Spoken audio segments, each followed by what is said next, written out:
Bonjour à tous, merci d'avoir cliqué sur cet épisode. Je voudrais le consacrer aujourd'hui à ce qu'on appelle le double accompagnement, c'est-à-dire le fait de se faire accompagner par deux accompagnateurs VAE différents qui vont apporter différentes, j'ai presque envie de dire des approches complémentaires. Donc je vous propose les avantages et les limites du double accompagnement. Si le sujet vous intéresse parce que vous êtes intéressé pour avoir un double accompagnement ou parce que vous en avez déjà un, écoutez, restez à l'écoute, on se retrouve tout de suite après le générique.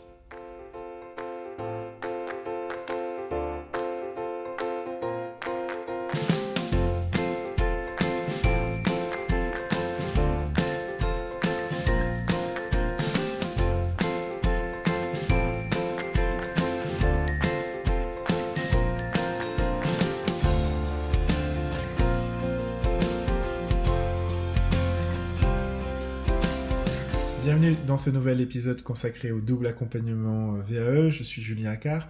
Je suis ingénieur de la formation et des compétences. C'est un Master 2 que j'ai validé par la validation des acquis de l'expérience. Et mon métier, c'est la formation et l'accompagnement pour adultes. J'accompagne à la VAE depuis 2015 sur tout type de diplôme et sur tout niveau. Et dans ces épisodes, je vous partage chaque vendredi des retours d'expérience, des trucs, des astuces, des bonnes pratiques pour vous aider à vous lancer du mieux possible dans la démarche et je l'espère de tout mon cœur, la réussir. Petit avertissement avant de commencer, je le fais régulièrement et je trouve que cette vidéo, cet épisode de façon générale s'adresse vraiment, enfin le nécessite particulièrement. Tout ce que je vous dis ici sur cette chaîne est basé sur ma propre expérience d'ancien candidat à la VAE d'une part et d'accompagnateur VAE d'autre part. Alors, je l'ai fait depuis 2015, donc j'ai quand même une certaine expérience, c'est vrai, même si j'aime pas dire que je vieillis, je vieillis. Et donc forcément j'ai un peu de bouteille, et malgré tout, ça reste ma bouteille. C'est une expérience parmi d'autres. Mon expérience n'est pas exhaustive, je n'ai pas la science infuse, je n'ai pas la lumière absolue. Et donc, du coup, je vous propose un regard, des pistes de réflexion, des perspectives qui, je l'espère, vous aident, mais qui sont bien sûr à confronter, à comparer, à challenger, parce que c'est comme ça qu'on avance, qu'on se forge son libre arbitre. Je crois que c'est l'une des choses que nous avons de plus importantes. Donc, le conseil que je vous donne régulièrement et que je vous redonne pour cet épisode en particulier, c'est vraiment lorsque vous regardez une offre d'accompagnement, et notamment à la VAE, eh bien de regarder ce qu'on vous propose vraiment et de comparer les offres entre elles, mais à critères égaux. Vous pouvez comparer des offres sur des critères objectifs que sont la durée des séances d'accompagnement, la méthodologie d'accompagnement, les objectifs de l'accompagnement, les parcours et CV des accompagnateurs VAE, etc. etc. Le prix, bien sûr, enfin tout ça. La durée, blabla. Donc vous avez vraiment des critères objectifs et je vous invite à comparer ces critères objectifs-là parce qu'aujourd'hui on va parler de double accompagnement, je vais vous expliquer un petit peu les tenants aboutissants, mais évidemment moi je vais vous parler de mon offre que je connais et qui est d'ailleurs l'offre qu'on me propose aujourd'hui, février 2022, et qui sera peut-être amenée à changer si vous regardez cette vidéo dans quelques temps. Donc même quand vous regardez cette vidéo et même par rapport à mon offre, je vous invite à aller regarder évidemment les choses, à les analyser par vous-même et même, sans dire aller regarder sur internet par vous-même, même peut-être décrocher votre téléphone, appeler, parce que c'est le meilleur moyen de finalement d'échanger bâton rompu avec un organisme à qui vous allez confier quand même un de vos objectifs et un de vos projets de vie finalement importants, parce que derrière une VAE se cachent souvent des ambitions, des objectifs, des souhaits, des vœux, et en tout cas une envie, des envies, donc c'est un projet qui est important, c'est un projet qui a un coût aussi, donc évidemment consommer, acheter en conscience. Je vous invite à le faire, que ce soit par rapport à notre offre, que ce soit par rapport à l'offre de nos confrères et consoeurs. Je crois que c'est très très important de se le redire régulièrement. Il y a un avertissement sous chaque épisode, mais ça me semblait important de le redire avant de vous exposer ce qui suit.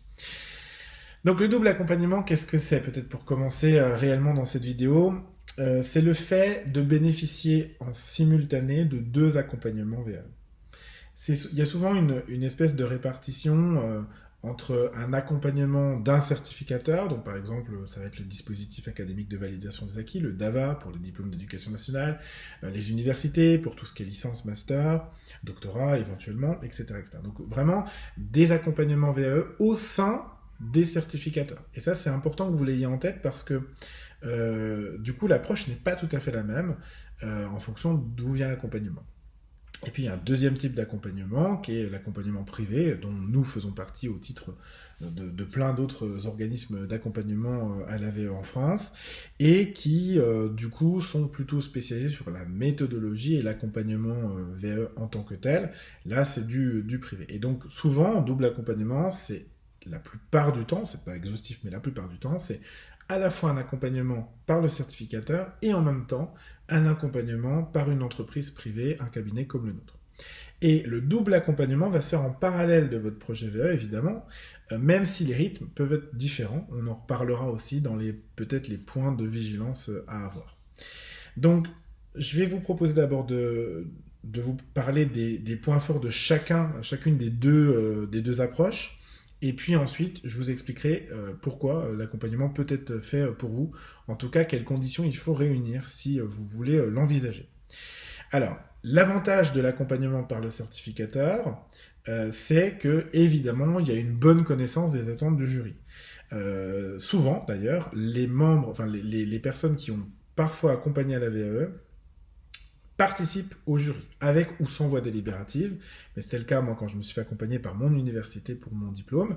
Il y avait un représentant de la cellule VAE qui m'a accompagné lors du jury VAE. Donc c'est évidemment important parce que ça leur permet du coup d'avoir une connaissance de leur mode de fonctionnement de jury qu'on n'a pas forcément quand on est un acteur extérieur.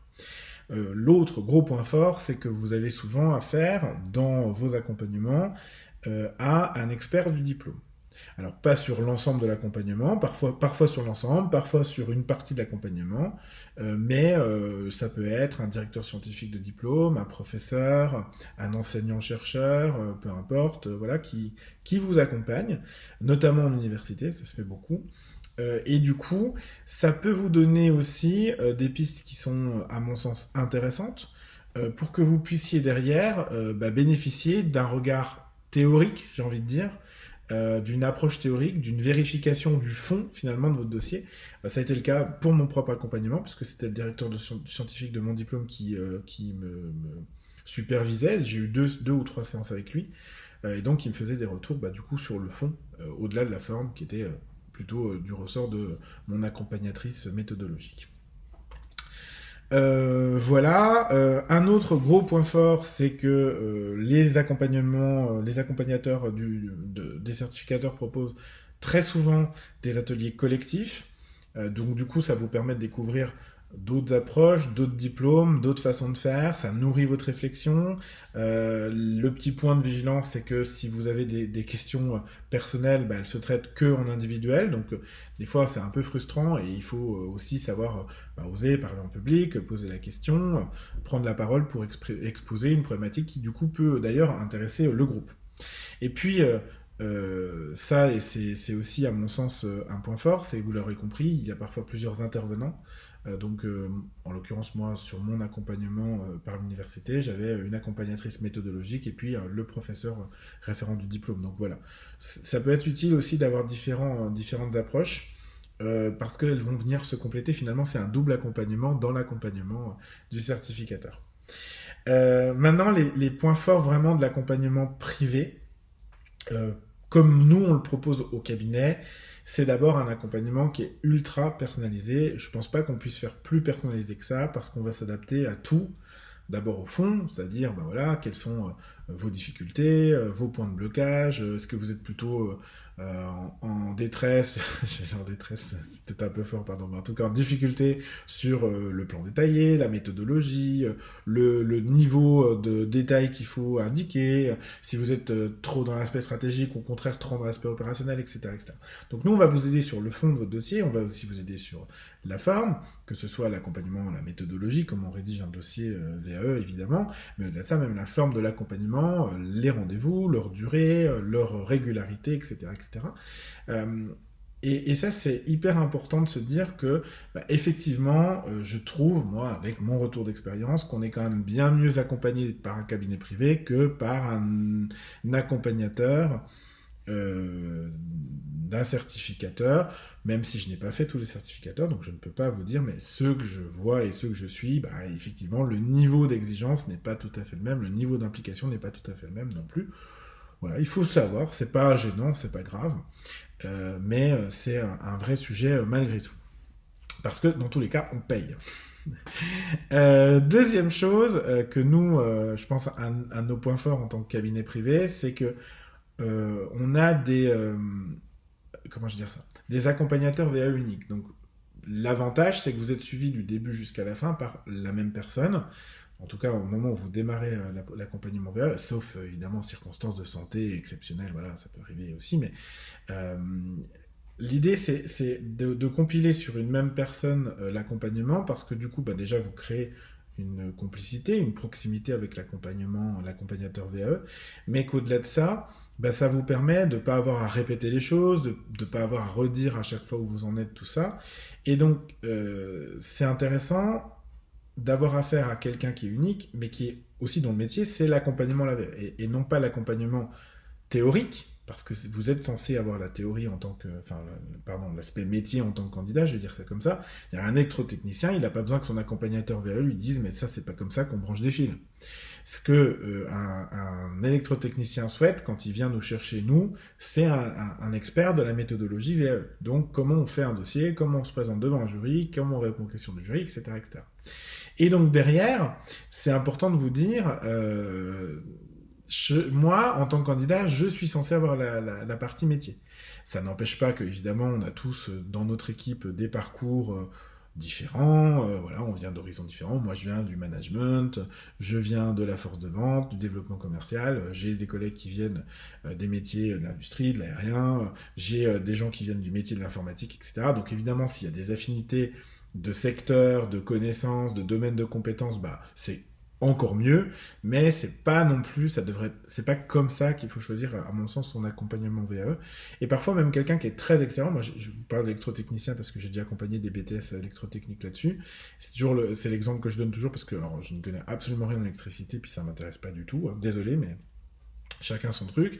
Par contre, quand moi je ne comprends pas quelque chose, bah, je me dis ok, là on apporte une vraie valeur ajoutée à notre candidat qu'on accompagne, parce que si moi je ne comprends pas, c'est-à-dire qu'un membre du jury qui n'est pas dans le métier, et vous en avez forcément au moins un, ne comprendra peut-être pas non plus, donc point de vigilance. Donc ça c'est hyper utile aussi. Et puis un des autres points forts, en tout cas comme on le propose chez nous, c'est un accompagnement 360 degrés.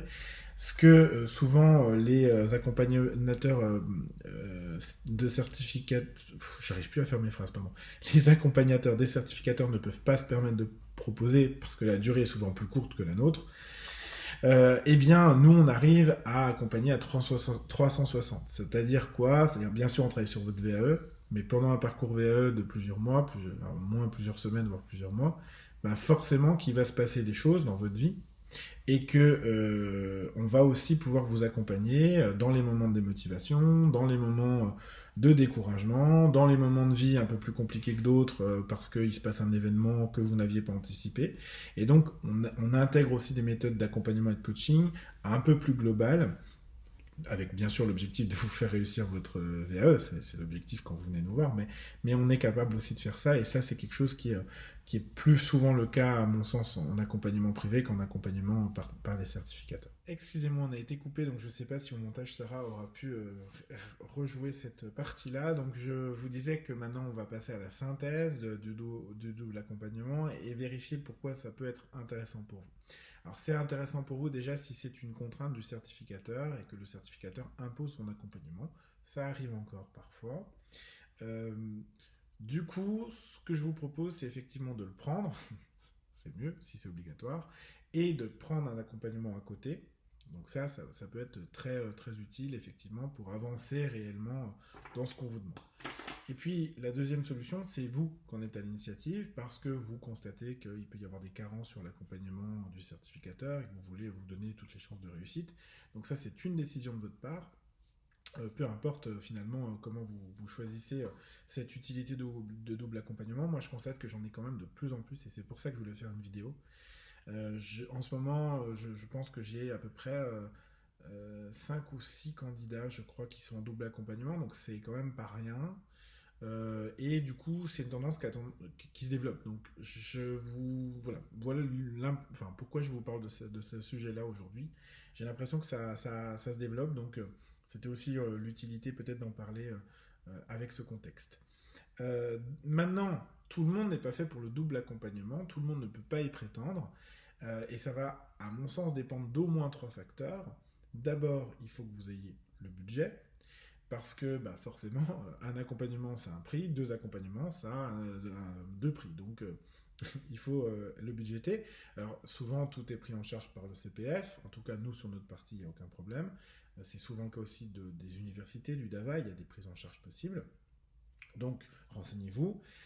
Maintenant, c'est quand même un coût, donc c'est un coût supérieur. Donc, parce que quand vous faites un double accompagnement VE que vous payez 2 fois, un accompagnement, alors certes, c'est pas la même chose et ça optimise vos chances, mais c'est de l'argent même du CPF que vous ne mettez pas ailleurs. Après, c'est vous qui décidez de vos priorités, évidemment. Deuxième chose, si vous avez du temps, parce que, alors, autant nous, en termes de rythme, j'ai l'impression on essaye d'être réactif. Moi, je trouve qu'on arrive à faire des rendez-vous à peu près tous les 10-15 jours sans difficulté et qu'on répond en plus entre les rendez-vous, s'il y a des difficultés, évidemment, particulières.